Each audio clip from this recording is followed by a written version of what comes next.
tidak melalui perantara lagi. Jadi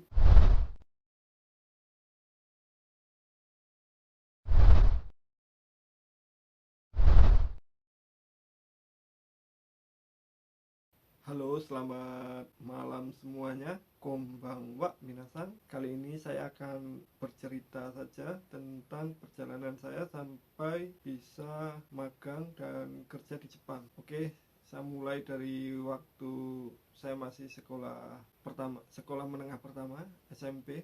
Nah, saat SMP itu saya sudah mulai tertarik dengan negara Jepang, karena saat itu banyak sekali di sekeliling saya itu produk-produk yang made in Japan. Sebagai contoh, eh, seperti kendaraan roda 2, misalnya ada sepeda motor Yamaha, Honda, Suzuki, terus ada kendaraan roda 4, ada Toyota, ada Mitsubishi, Honda, terus Nissan, masih banyak lainnya. Barang-barang yang berkaitan dengan Jepang, misalnya seperti kamera Nikon, Fujifilm, terus ada televisi Toshiba, Digitech, Panasonic, Sharp, itu kan banyak yang made in Japan. Sejak saat itu saya ingin pergi ke Jepang, tapi nggak tahu bagaimana caranya. Ya karena waktu SMP akhirnya saya lanjut sekolah itu ya ke STM yang berkaitan dengan Jepang. Saya pikir ya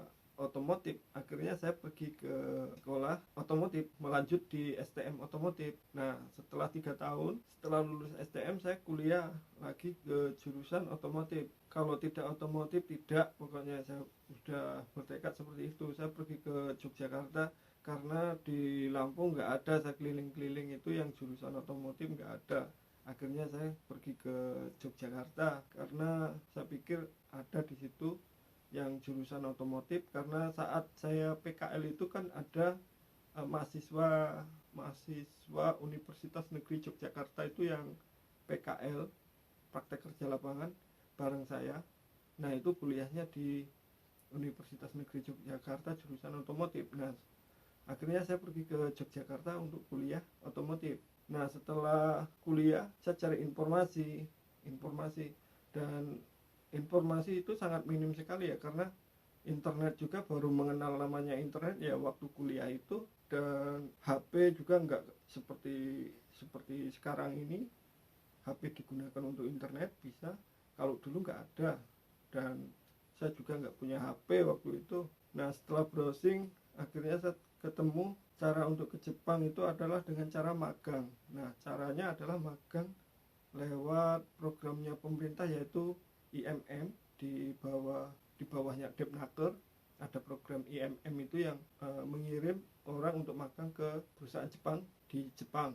Nah, syaratnya di situ kan sangat ketat sekali. Syaratnya itu misal nggak boleh tindian, terus nggak ada penyakit kulit seperti panu, kadas, kurap, itu nggak boleh. Terus tidak pernah ada patah tangan, tangannya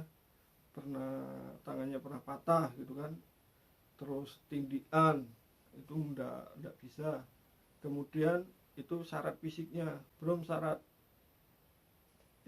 yang fisik, ada lagi syarat fisik tapi berkaitan dengan olahraga. Misalnya lari itu 15 menit bisa menempuh jarak 3 km. Terus sit up squat jump itu 25 kali. Nah, untuk lari ini sejak saya dapat informasi itu, saya belajar lari 3 km itu kurang lebih sekitar 7 kali putaran lapangan sepak bola. Kemudian setiap sore itu, ini tahun-tahun terakhir saya kuliah ya, itu 7 kali keliling lapangan itu, 7 kali, terus push up, sit up. Tetapi tidak kunjung ada pendaftaran di IMM. Ya udah, akhirnya saya belajar bahasa itu di Lembaga Indonesia Japan itu di Yogyakarta. Itu saya belajar yang 1 minggu 2 kali. Iya, 1 minggu 2 kali itu 1 jam setengah 90 menit setiap kali pertemuan. Saya itu belajar 2 bulan di situ, belajar 2 bulan. Setelah itu saya dapat informasi bahwa di BLK Yogyakarta itu menyelenggarakan pelatihan bahasa Jepang 160 jam. 160 jam itu dalam waktu 1 bulan. Kemudian saya daftar di situ dengan teman-teman, belajar dengan teman-teman di situ, belajar bahasa Jepang. Nah, saat belajar bahasa Jepang itulah di LPK itulah saya bertemu dengan Pak Mujiran. Pak Mujiran ini adalah pemilik LPK Globalindo di Yogyakarta, di Jalan Sawo Jajar atau Jalan Selokan Mataram itu. Jalan Selokan Mataram juga bisa, Jalan Sawo Jajar juga bisa. Itu di tepatnya di Depok, di Catur Tunggal, Depok, Sleman, Yogyakarta. Ya dekat dengan UPN lah, dekat dengan UNY juga dekat, nggak jauh dari kos saya waktu itu.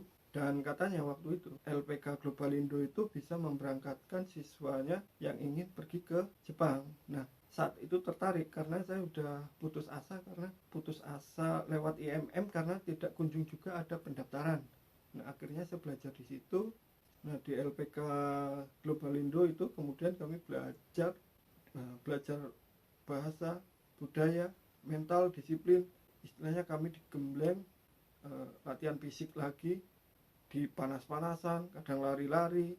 Ya tujuannya supaya kita itu supaya nanti saat di Jepang tidak kaget seperti itu.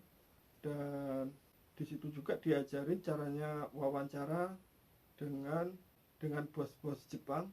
Nah, saat belajar itu kami dapat kabar waktu itu bahwa akan ada seleksi untuk kerja ke Jepang di Salatiga. Seleksinya itu di Salatiga. Kemudian kami dan kawan-kawan itu diantar ke Salatiga untuk mengikuti seleksi magang di perusahaan Jepang. Dan di situ saya diterima, dan banyak teman-teman saya yang belajar di LPK Globalindo itu banyak yang diterima, sehingga waktu itu setelah selesai pendidikan bahasa di Globalindo, beberapa bulan itu 2 bulan atau 3 bulan kemudian itu baru ada pemantapan di LPK Hutamalek Onjapa di Salatiga. Kenapa di Hutamalek Onjapa? Ya karena waktu itu sangat sedikit sekali ya, tahun 2005 waktu itu. Tahun 2005 itu sangat sedikit sekali LPK yang bisa memberangkatkan ke Jepang, dan salah satunya itu adalah LPK Hutamalek Onjapa. Dia sudah mempunyai sertifikat sending organization, dan waktu itu si LPK Globalindo ini belum mempunyai sertifikat sending organization. LPK organisasi yang mempunyai sertifikat sending organization ini dia hanya merekrut dari LPK yang ada di sekeliling di Jawa Tengah. Salah satunya adalah LPK Globalindo. Dan untuk saat ini LPK Hutamalek Onjapa itu sudah tutup, dan sekarang, ya bukan sekarang tapi udah lama, udah beberapa tahun ini LPK Globalindo sudah bisa mengirim siswanya langsung ke Jepang. Jadi sudah tidak melalui perantara lagi, jadi sudah mempunyai sertifikat sending organization. Oh ya, kalau teman-teman ingin mengenai lebih detail ya silahkan datang saja ke LPK Globalindo, tanya detail di sana. Nah, singkat cerita waktu itu saya pelatihan 2 bulan di LPK Hutamalek Onjapa itu. Nah, setelah 2 bulan selesai pemantapan bahasa Jepang itu, 2 bulan di situ, nginepnya di situ, tidurnya di situ. Ya kami tinggal di asrama di situ 2 bulan itu. Kemudian COE kami turun, kemudian diuruskan jadi visa oleh LPK Globalindo, dan visa sudah turun, baru kami ada perjanjian kontrak di situ. Orang tua harus datang tanda tangan kontrak, disaksikan orang tua. Dan 2 bulan setelah selesai pemantapan pelatihan bahasa itu, kami berangkat ke Jepang tahun 2006, tepatnya bulan Januari kalau nggak salah, itu tanggal 12 atau tanggal 11 ya, tanggal 11 Januari 2006 kami berangkat, dan tanggal 12 itu kami sampai di Tokyo. Nah, itu perjalanan saya sampai di Jepang. Oke, mungkin akan saya lanjut lagi cerita saya tentang bagaimana saya kerja di Jepang, bagaimana keadaan orang Jepang, bagaimana menghadapi musim, bagaimana suka dukanya, akan saya lanjutkan di cerita di video selanjutnya. Jangan lupa like dan subscribe. Bye.